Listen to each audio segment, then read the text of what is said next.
Hello and thank you for joining me. My name is Mark Witecha. I'm the Upland Wildlife Ecologist and Farm Bill Specialist with the Wisconsin Department of Natural Resources. Today I'd like to provide some background information relating to the proposal to shorten the ruffed grouse hunting season to November 30th and also discuss some opportunities to provide public input on the issue. The proposal to shorten the season to November 30th was brought forward by the Wisconsin Conservation Congress to the Natural Resources Board out of concern over the unexpected decline in the ruffed grouse population last year. Hunters were optimistic for a good fall season following some increases in drumming surveys and brood surveys last year. However, hunters ultimately reported fewer flushes in the grouse woods than expected. The decline was confirmed by our statewide drumming surveys. This is the result of the drumming surveys in 2018. You can see statewide we were down about 34%, 100% up in the southeast. I will note that grouse populations occur at very low densities here though, so small changes can look larger than they actually were. And then in southwestern part of the state, we were down about 14%. In the central and northern forests, our best areas for grouse, we were down 29 and 38% respectively.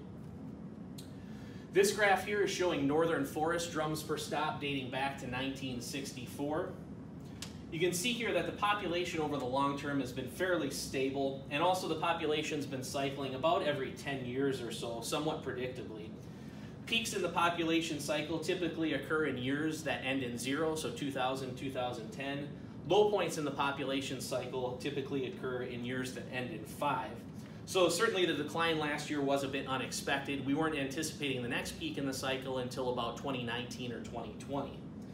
This anomaly wasn't the only one we've observed in the grouse cycle in recent years. In 2015, the population hit a low point, but it never bottomed out to the levels we would typically see based on past population cycles.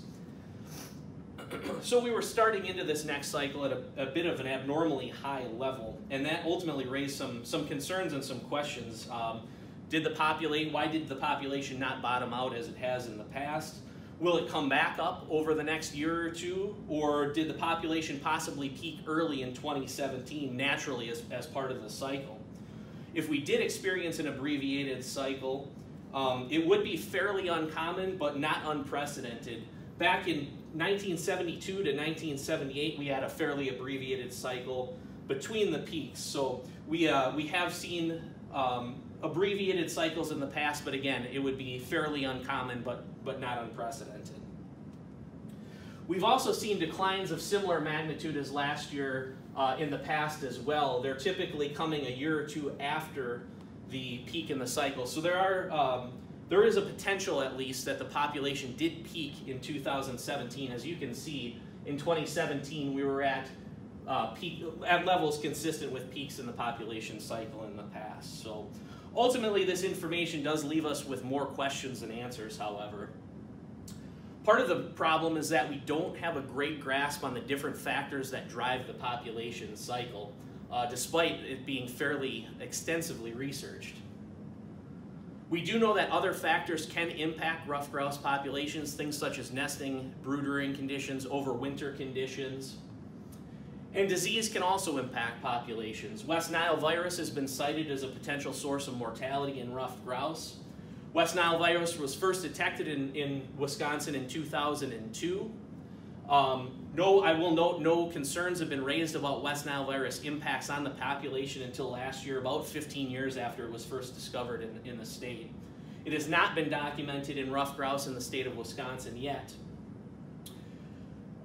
Some folks are citing some research out of Pennsylvania specifically related to concerns over how West Nile virus could impact populations. In Pennsylvania, they do suspect that West Nile virus could be limiting populations in areas specifically with low quality habitat.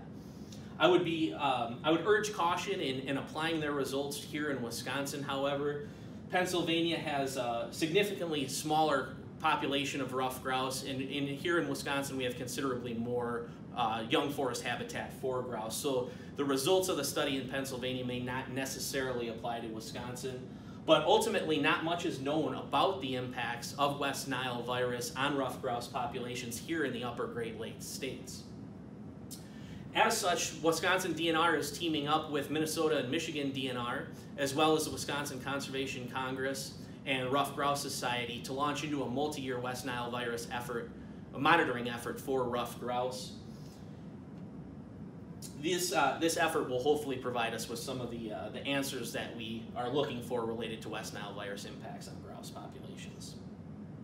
At this point, however, we simply can't say, though, that any individual factor or number of factors led to the population decline that was observed last year. And one of the questions I've been getting fairly regularly is, what does the research say about hunting impacts on ruffed grouse populations?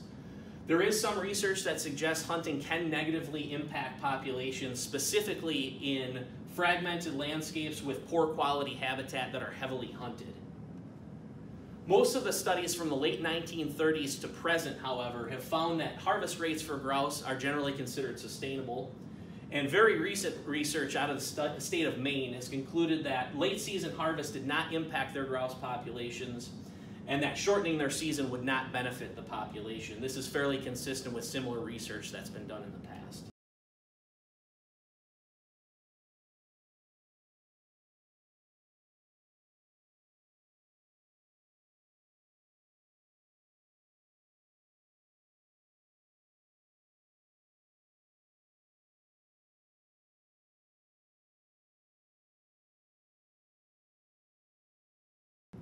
Should you have any questions on the information presented here today or any other topics related to upland game birds, feel free to contact me at the telephone number or email address listed here. Thank you very much for your time, and have a great day.